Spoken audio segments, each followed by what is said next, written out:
On today's episode of Gathering the Kings. Anybody can be on a podcast if they have something that they are willing to teach and give information about.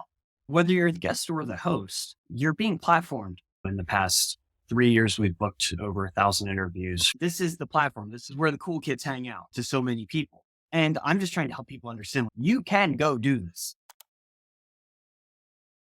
What's up, everybody? I'm Chaz Wolfe. I'm your host, Gathering the Kings podcast, coming back to you here today. Another king on the stage, Spencer Carpenter, my brother, my podcast brother. Thanks so much for having me on. I really appreciate it. I'm glad to be here. Yeah, man. I'm glad that you're here. You are bringing a message that's actually near and dear to my heart, near and dear to why we even do this show. Tell us what kind of business that you got, man. Yeah, so I'm a talent representation business for talented entrepreneurs, business professionals, and investors looking to get booked on podcasts. In the past 3 years, we've booked over 1,000 interviews for anyone from real estate investors to hedge funds to people that have top 500 in companies. Wow. That was a quick but very impressive resume there as far as people that you've been working with. In essence, though, you're helping people get on shows just like you're right here on my show. You obviously find value in what you do because you're literally doing it right now. There's an art to guesting on shows as opposed to hosting. I love to guest, but it's different. You get to do a little different deal than host. And so we're going to get into maybe the value for the listener to get onto shows, maybe even use you to be able to do so. Before we do that, though, I want to go deep in Spencer for just a half second here. And I want to know what makes you tick. Why are you doing this? Why, after being successful, do you still push? What's the bigger picture? What's the deep-rooted why? My thing has always been, I've been a supporter of talent. That's always been my job. I started booking concerts when I was 15 because my cousins wouldn't let me into their band, but I still wanted to help out. And so we were a little farm town, but let me just book the concert myself. I love that. I was never in a band. I was never the performer, but through that, I ended up having a 15-year career, promoting concerts, running a couple record labels, artist management, everything like that. But pretty much all along the way, I was always a talent representation. And then when COVID hit, I decided to shift gears and support a different type of talent. As I was looking at the podcast, I would look up people giving away tons of information. Just see, this is Joe Schmill investor with 300 followers on Instagram. I realized it's not Mark Cuban or it's not Richard Branson, but it also hit me that there's not many services out there helping those people. Yeah. So I was like, let me go create something that can support these talented entrepreneurs. And the thing that really gets me going is when I can get them on a show. I was never going to get an artist on Coachella. I was not in that position, but I can get clients on top 10 or top 5 or top 3 investing podcasts in the US and stuff like that. That's what gets me really excited. Yeah, that's pretty cool. I think that your angle of helping the maybe average entrepreneur, or not average from performance, or that they're not extraordinary individuals, but just they're not household names, guys like me. And so the listener might find that funny because I'm the host of the show, but part of starting this show was I wanted to interview entrepreneurs who had been successful in the top 10% of success. Not less than 9% of all businesses do $1 million or more in their business. And so that's who we interview. We interview people who have been extraordinary in their business, but nobody knows them. That's because they have amazing stories. And we've had some incredible people here on the show that are well known, but by and large of the 400 plus episodes that we've done, they have been guys, what you're talking about. And it's actually great for them. The experience is great. The outward impact for their business, as well as just their authority, I think is great. I'm sure we'll get into that. But I want to stick to your story just for a little half second here. You made a pivot. You're doing the same thing, but completely different. And so why did you make the pivot? Obviously, COVID had a big part of that. What was the good decision in making that pivot? Why was that a good decision? You're obviously still in it. Maybe it is a good decision. Maybe you've determined it's not a good decision. I don't know. What about the pivot made the most sense is what I'm after. Honestly, if you know anything about the music industry, it is rough. And people don't pay you and then still ask you to do more work. Working with entrepreneurs is very different. They pay you and say thank you. That just getting out of the egos around music and just backstabbing that's always around that. I offer a service that is meant to treat them like they are talent and do everything I can for them. But also when there's a problem, entrepreneurs know how to figure it out. If they realize they don't have the link to the podcast, it got deleted from their Google or something, they know how to search their email and figure it out, because other people don't know how to do basic problem solving. So I Yeah. really like this pivot. I get to work with a lot of really interesting people. I get to learn from my clients every single day. And I do truly feel that the people I'm putting out there and getting on podcasts are helping other people learn. This is a segment of the podcasting industry where people are here to learn. Yeah. And there's true crime and there's general conversation with celebrities and stuff like that. But what I really found about podcasts is that what drove me to it is that it took the on-demand aspect of Spotify, make it the long form content of Howard Stern and the ability to learn from audiobook. And I like hated audiobooks. I spent so much time in the car, but I did not enjoy listening to audiobooks. And so when I found podcasts, I felt I could learn a lot from someone in an hour and be Yeah. conversational. That was really powerful to me. And I like that I'm in a segment of the industry that is not just purely entertainment. It is helping people. Whether they do something with that knowledge, go and do the exact thing my client's doing or the host is doing, or it sparks their imagination to go do something else. That's Right. big to me. I ran a music conference and festival for 8 years where the whole thing was developing artists. We were there to gather in industry leaders from New York and LA and Nashville and bring them to a small town in Pennsylvania so that they would give away their knowledge to these people that wanted to turn their hobby into, it's just an extension of that. That's cool. Sounds a little bit like Gathering the Kings. It's interesting because you just talked about the value of podcasts from a listener's perspective. So I want to stick on that for a second. Eventually, we're going to drop the bomb on them and let them know that as a business owner, they should be getting on podcasts. And in fact, this is the service that you offer. But as a listener, I just got done working with a mindset coach, and we went through this whole extension of my daily visualization. And a part of that, as a person who believes in personal development and growth mindedness and always wanting to achieve the next level, I can't be a closed loop. I need to always be learning something. And so I have to put myself in a position, not only subconsciously every day of how I'm talking to myself, but then also be able to put myself actually in the position to learn. So to your point, podcasts are an amazing piece of that. But it was funny because in that conversation with him, he was suggesting this, that, and the other. I love audiobooks, but we were talking about podcasts specifically. And I'm like, dude, I'm on 6 to 10 podcasts a week with successful entrepreneurs. I get to hear their stories straight. So I loved how you said that you get to learn from your clients. Yes, the listeners get to learn from both us now, but even being a host or a guest, even like I've learned plenty of times being on someone's show and I get to learn about them even, or potentially just the podcast process or whatever. So there's just a lot of learning going on with podcasts. Would you agree? Is that what you're saying? Yeah, absolutely. If let's just say you're a CEO of an organization and you know that you don't want to be in the marketing person's seat. Like Right. if you go and listen to like just a few hours of podcasts on marketing, it saves you the time of reading a marketing book. You don't have to know how to run the Google ads, but you need to know what's effective so you can talk to your marketing person. I think that this is a really good way for someone to become really well-rounded in all areas of business without having to put in the time reading books or courses on topics they don't want to be involved in. I find marketing so boring. I've set up Google ads, but that is like it. I do not want to go back and test them. I don't want to mess with it ever again. But I understand the need for it. Some of the tactics that are going to be involved so you can hire accordingly or give direction accordingly. Right. You can really get a handle on that stuff pretty quickly with 1 or 3 podcasts on that subject.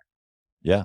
Yeah. And to your point, there's a benefit of just searching podcasts, and you can get probably as minute into the detail as how to run Google ads all the way up to high level marketing strategy or any other sector of the business, or like Gathering the Kings, where we're a little bit diverse and we're talking about stories about how the overcoming or the not overcoming moments. And so I'll use it as a little segue here. We just talked about a little bit of your pivot and maybe the good decision of using your talents and moving forward into another industry. What's been a bad decision that you've made practically inside the business that maybe we can learn from and stay away from? I wasn't marketing myself enough. You don't like marketing. You just told us that. Because I don't like it. No, I was facing some imposter syndrome for a little bit. And so while I had booked probably 700 interviews at the time I decided to start doing my own, I hadn't been putting myself out there enough.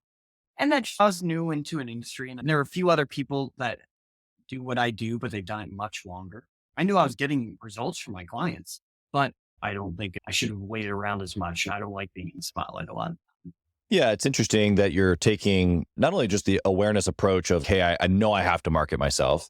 You also threw in imposter syndrome in there. And we all have felt it, maybe currently feel it, maybe on a regular basis, kick it to the side. What in that moment, because like you said, you'd already done this 700 plus times. Maybe the other guys in the industry had done it 7,000 times, but you had quite a track record. What is that inside of us that as entrepreneurs, because it does, it comes at us all and it tells us that we're not good enough or that we haven't been around long enough or we haven't done enough shows or we haven't helped enough clients, whatever the voice is, that negative inner voice. How are like practically did you overcome that? I just realized that I had been put in situations where I was put on a platform speaking at a conference or something like that. People always end up at the end coming up to me and saying that they enjoyed what I had to say, even when I thought I didn't do very well. So I just had to get over it and put myself out there and just trust that as long as I'm being honest and 100% authentic, that it's going to work out. The way you get in trouble is by overpromising or talking about something that you can't actually deliver on. But if you can just be honest with customer or host or whoever it might be, and being able to acknowledge what you don't know, that's always goes a long way and people appreciate that. So you're talking mostly about being yourself. So thinking about the history that you just gave to us there of, okay, I've already done 700, but yet I was still feeling this moment of, am I good enough? Like just reaching back into the cookie jar, as David Goggins says, and go, no, I know I have done this. I am an expert. And all I got to do is just be authentically me. And you just step forward in courage to be authentically you. Is that what I'm hearing? Yeah, I worked through what my pitch is going to be. It helped me realize I do know what I'm talking about. I do have a few things to contribute here to the Good. conversation that maybe other people haven't talked about, or they haven't talked about it in the same way. Don't forget that most motivational speakers out there are saying the same thing using a different analogy. I work with people sometimes it's their first time being on a podcast and they don't know what exactly it is they can contribute. Well, you're successful. So what is it that's driving that? And sometimes they are a thought leader. Sometimes they did develop a whole new system for something. And Yeah. sometimes they are just a really good case study on something that people already know about. For Sure. example, building and scaling businesses. Like every business and entrepreneurship podcast has to talk about that once a quarter. But you can't get onto the show and say, hey guys, we're going to talk about building and scaling again.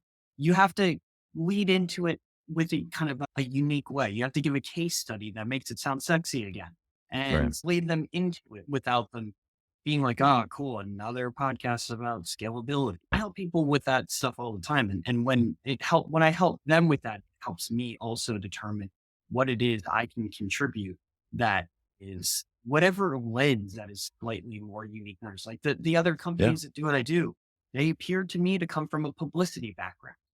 I come from a music background. I don't really know what that difference is in how I look at people other than I look at them as talent rather Right. than just like a client I'm getting publicity for. But Right. I think that it adds some value to the service that I provide. Yeah. Yeah, I love the angle here because what you're saying is that you're taking your story, your whatever the trade is, whatever the skill set is that you have in the business, whatever service that you're offering. There is going to be other people that offer that same thing, or at least there should. If there isn't anybody offering what you do, that actually, like, you might not be in an industry. You're either early and good luck, or nobody wants what you have, and that's not good either. So it's actually great to know you have competition. Anybody that tells me that they don't have competition, I shake my head and say, think again, because you do. And then actually what I'm hearing you say is that based on your uniqueness, based on your story, or maybe just your angle of the information, either how you've developed it in your own story or how you've been able to help other people uniquely based on your specific formula. That is then how your message comes across. Look, there's tons of podcasts on business, but there's thousands of people that listen to this show and love it. There's other mastermind groups or peer-to-peer groups, but my message resonates with some really great entrepreneurs who are part of Gathering the Kings. Yes, there are other groups, some of these like international organizations, Vistage and EO, like they've been around forever and ever. They have tens of thousands of entrepreneurs a part of them. How am I ever going to compete? Imposter syndrome, right? No, I have a specific message, and that message is going to resonate with some people. And look, there's 8 billion people. There's plenty for them, plenty for me, plenty for you on a podcast, plenty, whatever. It's like now I go back to abundance mindset with my uniqueness, which what you're talking about. And I was like, dude, I can do this. You can do this, right? You brought up David Goggins earlier. Some people like David Goggins, some like Andy Frisella, some like Jocko, some like them all. Same thing with other personal development. I knew people that loved Bob Proctor. I love Jim Rohn. I was like, Bob Proctor's so boring. Jim Rohn is the man. And then others are like, I'm going someone new. We're going with Tony Robbins only. That's what all this is about is you just have to find a way to connect with who your person is going to be. And it's not even necessarily you connecting with them, especially as a podcast host. You're just being you. You're putting it out there. They are connecting with you. Yeah. Yeah. Let's talk about that because this is what you help people do. Not only help them get on the show, but you're helping them with what that show is going to do for them. Like you said, I don't just see them as publicity. I see them as a client, as a talent. And so what is it like for someone, especially you mentioned earlier, maybe a business owner that hasn't been on many podcasts or doesn't get much airtime. Maybe they're introverted and they either don't want to be in the public eye or don't understand the value of being in the public eye. Talk to that person for a second. Why would they want to be on shows? What's the value of being on shows for them, for their business? Give us a little story here. You brought up someone that's introverted. This is just a conversation between you and me. There are going to be other people listening down the road, but right now it's just you and me talking. And even introverts can do that, especially business owners. Solopreneurs have one-on-one meetings all the time. That's right. And I think it's also important for people to understand that while this is a form of media, you're not trying to put me in a gotcha position. The host is always trying to put out a good piece of content. This is wasted time for you if it's not good. So the host is always going to try and give you the best conversation possible. If they feel you're struggling, they'll give you time to pause, recollect yourself. They might throw you softballs so it's easy to, get it through. But like, that's just for the person that might be a little bit timid and having just some thoughts about whether or not they qualify. But keep in mind, if you get paid for anything, you are professional at whatever it is you do. That's right. Whether or not you're an expert, not sure, but you can still be an expert to a lot of people by knowing more than that. And so if you know even 10% more than the average person on the subject, you have something to contribute. Yeah. Maybe don't go pitch yourself to the biggest podcasts and business in the world with your limited knowledge, but you can go find some low-hanging fruit of newer podcasts or developing podcasts that could use someone with your subject matter. Yeah. You mentioned that this show has thousands of listeners. If I wanted to go speak at a business expo of some sort to thousands of people, it would cost me at least $10,000. I've done that for much less and got far fewer people.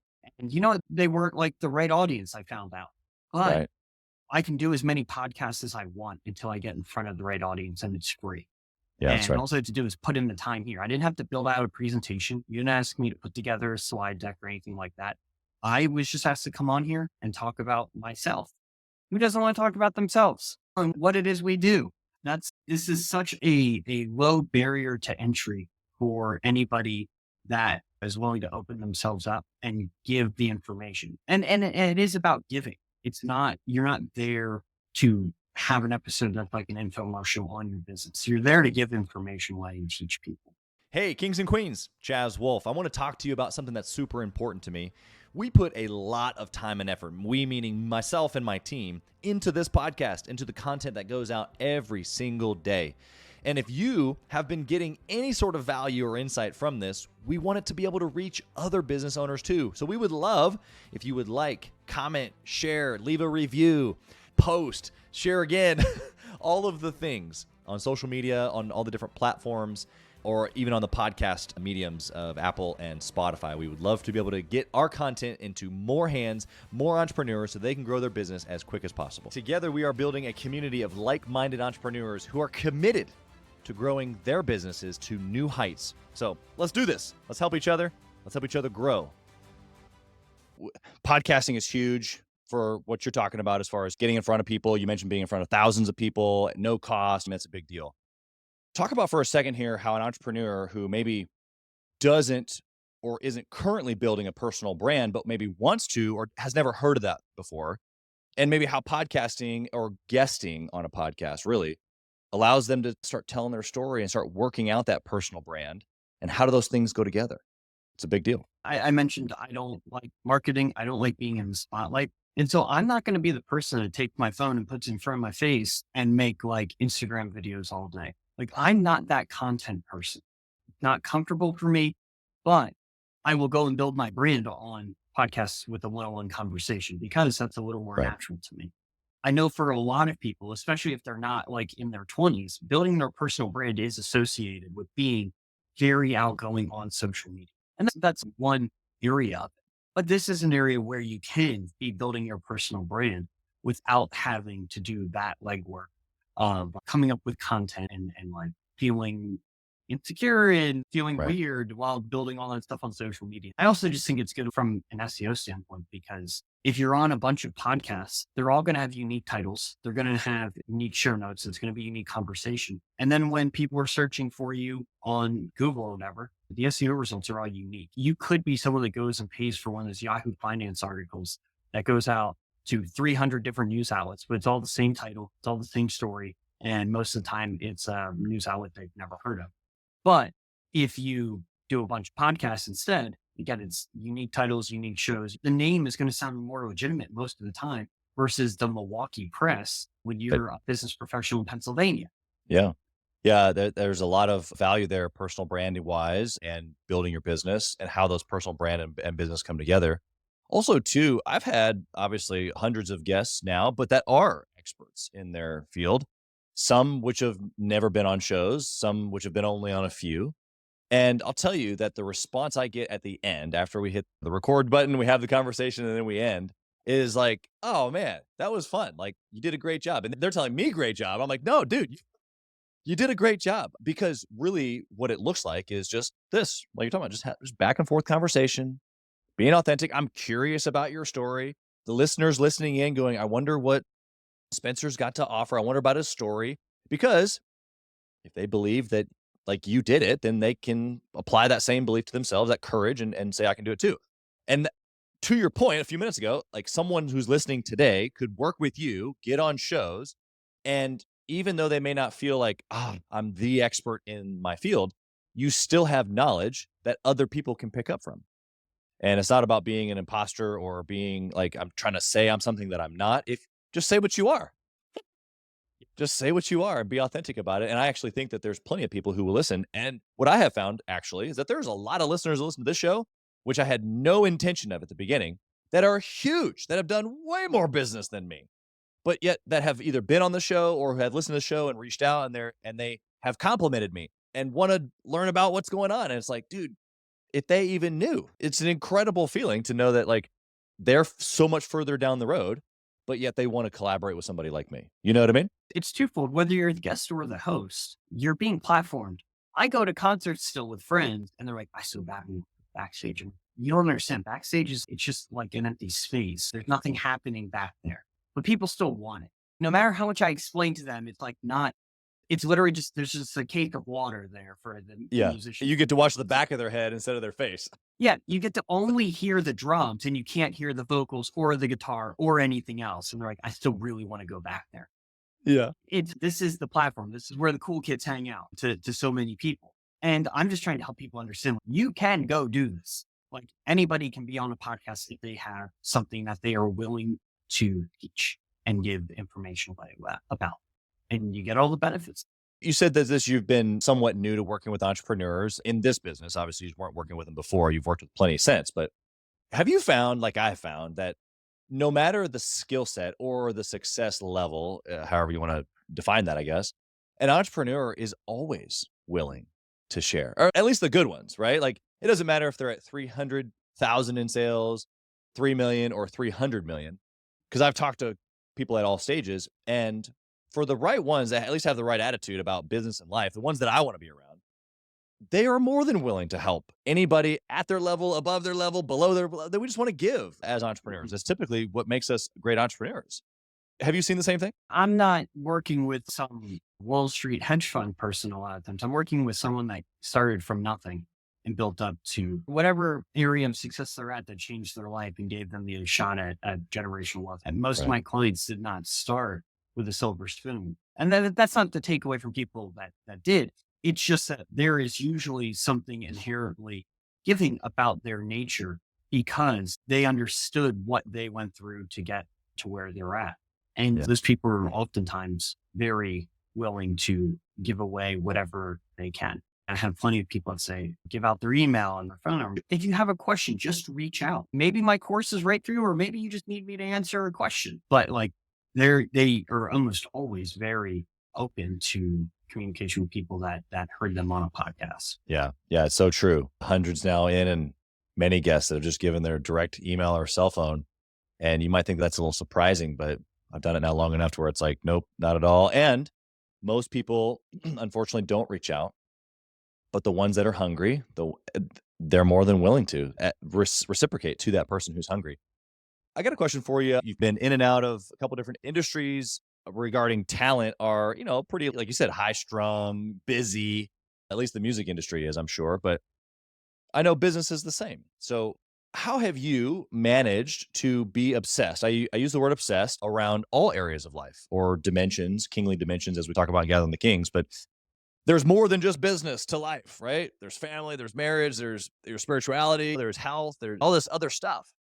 How have you practically been able to focus on those other areas while growing your business? This was a way for me to finally have success in one thing that allowed me to then focus on all those other things I was been collecting in life, especially as I was getting a little bit older.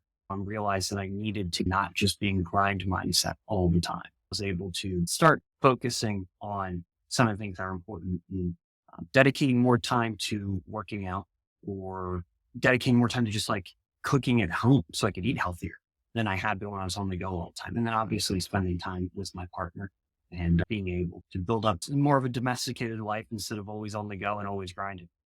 Yeah. Yeah. I think that the cart can't come before the horse before the cart, whatever that phrase is. But it's like what you said, the answer was that you grew or you got into a business at the right vehicle that allowed for there to be some inflow or income.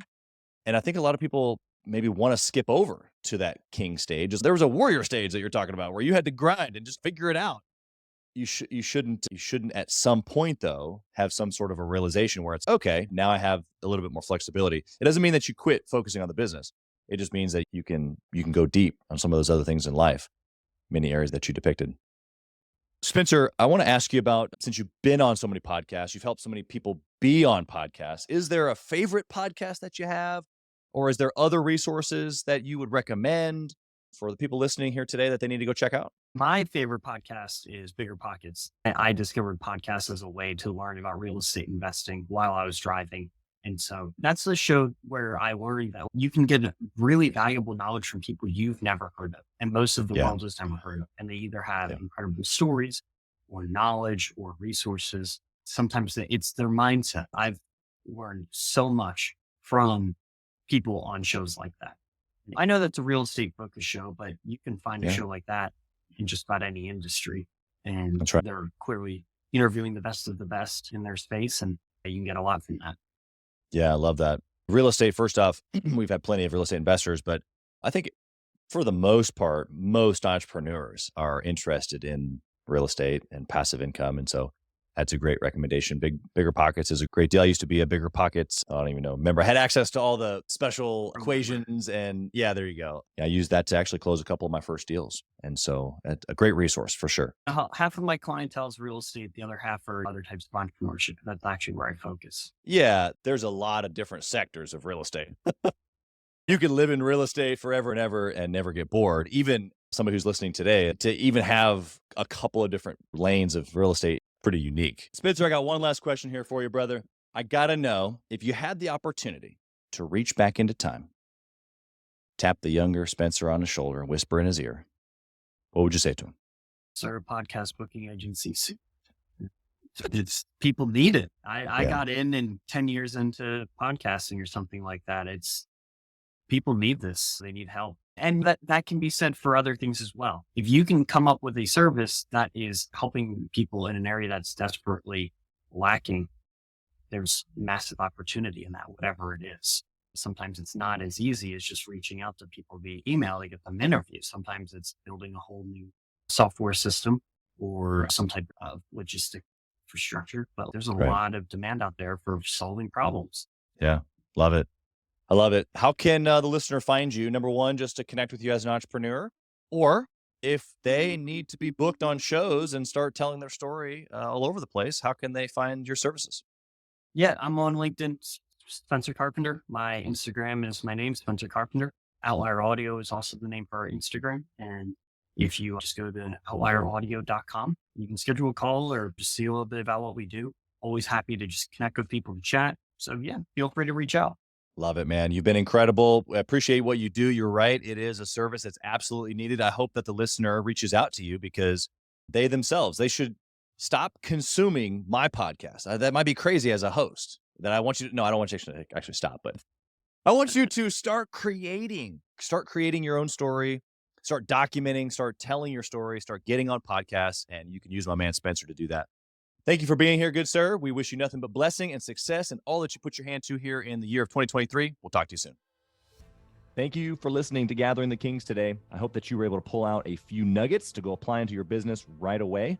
More importantly, though, I hope that you're realizing that it takes more to be successful than just being by yourself, doing it all on your own, carrying the weight all by yourself. What I have realized, not only in my own journey from multiple businesses and multiple different industries, and now interviewing over 200 or 300 other very successful 7, 8, and 9-figure business owners, is that it's tough to do it alone. And so Gathering the Kings exists to bring together successful entrepreneurs. In fact, we are putting together 1,000 kings, specifically who are grateful but not done. We're intentionally assembling kings who fight tooth and nail for their business, family, and communities. And here's what we believe, that in the pursuit of excellence in those areas, that it ignites within us the responsibility to govern power and forge a lasting legacy. So if that relates and resonates with you, and you know that you need people around you, sharp, qualified, other very successful business owners, I want you to go to gatheringthekings.com. I want you to take a look at what we're doing and see if it makes sense for you to be part of our pursuit to 1,000 kings. Talk soon.